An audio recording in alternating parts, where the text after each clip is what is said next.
I do believe the words we are about to say are boom. So I had hoped to produce some more Betfair trading videos over this little period, but unfortunately, as you may be able to hear, I've been struck down with man flu, and as anybody who knows who has suffered from that, that has pretty much killed off my creative ability, my narration ability, and just all of those things that you need to pull some of these videos together. So I've got some great videos lined up. I just haven't been able to produce them yet, but I'm going to make an effort to produce them over the next few weeks. However, I do have lots of archived content, and within that content there are loads of things that are relatively easy to produce, and one of those has been, I've received very favourable comments whenever I've published this type of video in the past, and that is of me teaching my daughter to trade. And the interesting thing about these videos is that it gives you a sense of what I'm looking at, it gives you a sense of what you should be looking for, but also that gap between what a professional trader sees and what an amateur trader sees, because you'll see that I am slightly ahead of the curve and she is slightly behind it at times. And that's normal when you're trading, because when you're actively trading, what you'll tend to find is that your role is only to be just in front of where the market is, just by a few seconds, and that is adequate to be able to pull in some good results. But when you first start trading, it's impossible to do that. You're going to have to be behind the curve as you learn all of those tricks and strategies and tactics to be able to trade effectively. But with practice, you'll shorten that, and gradually you'll be able to see things as they happen. And then eventually you'll be able to do what I do, which is you'll be able to see things as they are about to unfold. And that's what you need to do for profitable trading. So yeah, in this video, you'll hear me talking through some trades.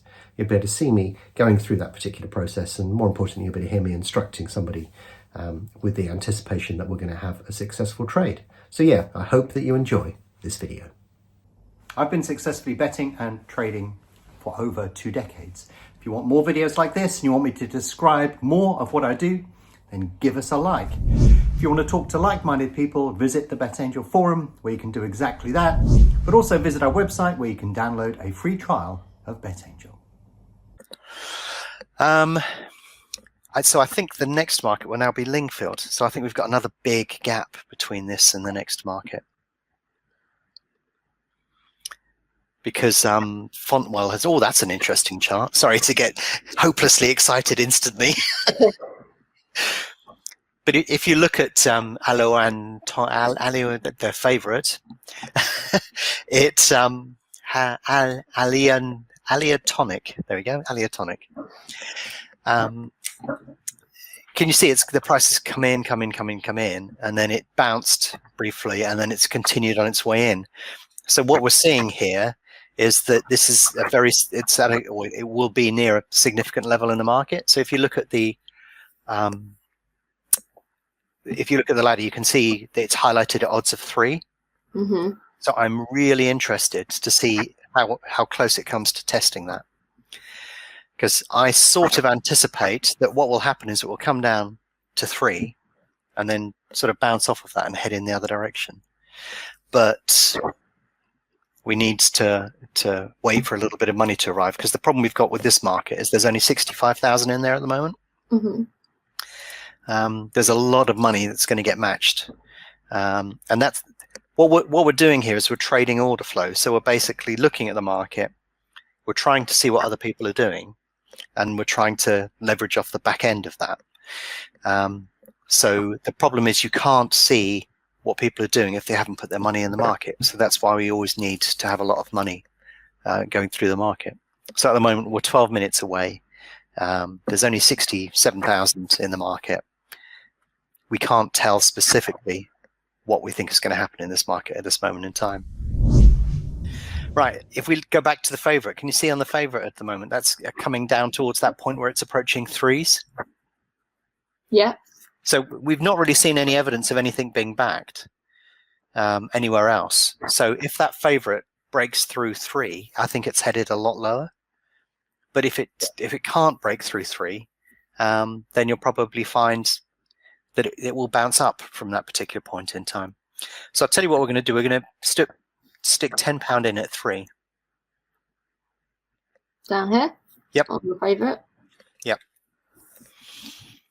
So we need to keep an eye on that, because if the price does start to rebound, then we probably we need to get ready to cancel that order. So just hover your mouse over that £10 and we'll keep an eye on it, and we'll see how the market develops in the next few seconds or so.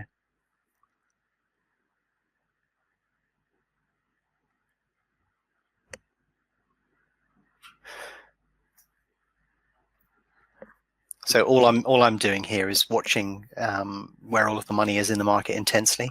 So I'm watching the money at 3.2 and 3.15. I'm just trying to see if there's a trend developing within the market.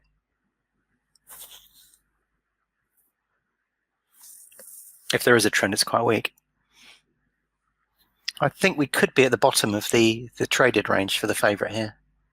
So lay it at 3.3. So move it up.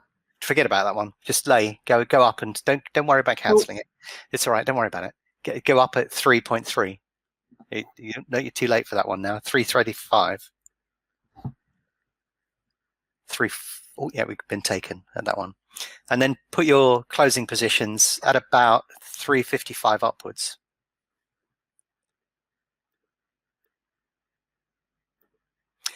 The only problem I have with this trade is I can't see anything else being backed. If we look at that second favourite, Wesmer's Point, that needs to go below 6 significantly for the price on the favourite to start moving out. So we really need to see. Oh, there it goes. Yeah. Cancel the order on the third favourite.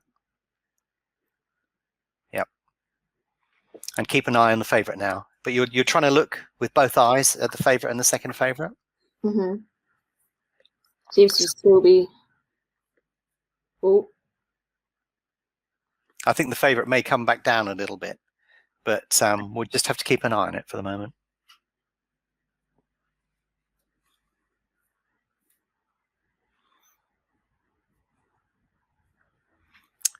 Click on the 1, 2, 3 on the ladder as well. I want to see what's going on the third favourite. Lovely Lou. So that's stuck in the middle of its traded range. So I think we're right here. Maybe move one of those at 3.75 down to 3.50. Can you see that money? £134 at 3.4. Now we're looking at, yeah, well, it's done it before I could even talk about it.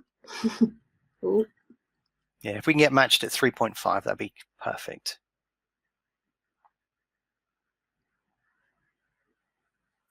See, there's £900 at 3.4. Yeah. So that's stopping the price from going down a little bit.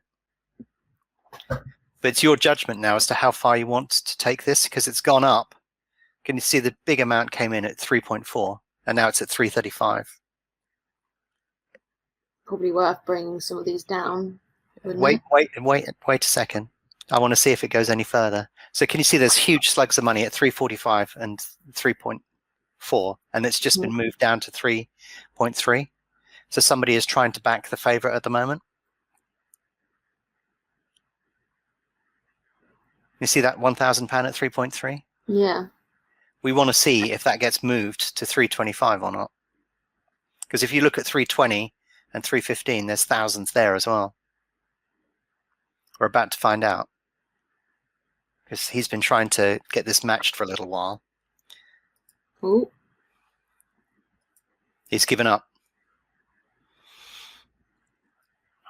Ah, nice. I do believe the words we are about to say are boom. Got it. Yay. Yeah, so hedge your position now. Because we've done our trade, so there's no point in hanging around any longer.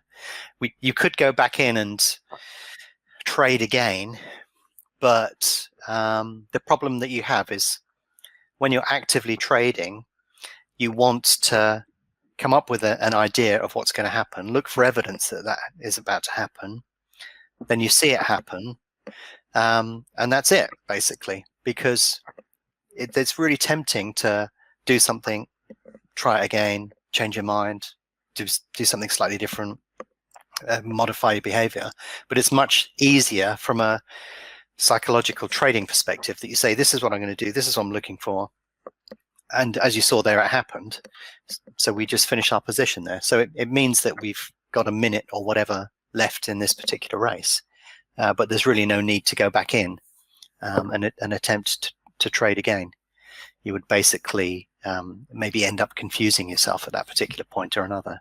And at the end of the day, it did exactly what we expected. So quite happy with that one. But I think what you saw there was a bit of patience, but also, I don't know if you noticed the times that I was telling you to not do stuff. Yeah. There's always this feeling that you need to be doing something at some point or another, but very often it's just a question of sitting and waiting for something to happen. Mhm. And you're just looking for evidence that that is going to happen. So yeah, no, that wasn't a bad example. And we don't need to worry about what happens in the race. So let's have a look and see what the next race is.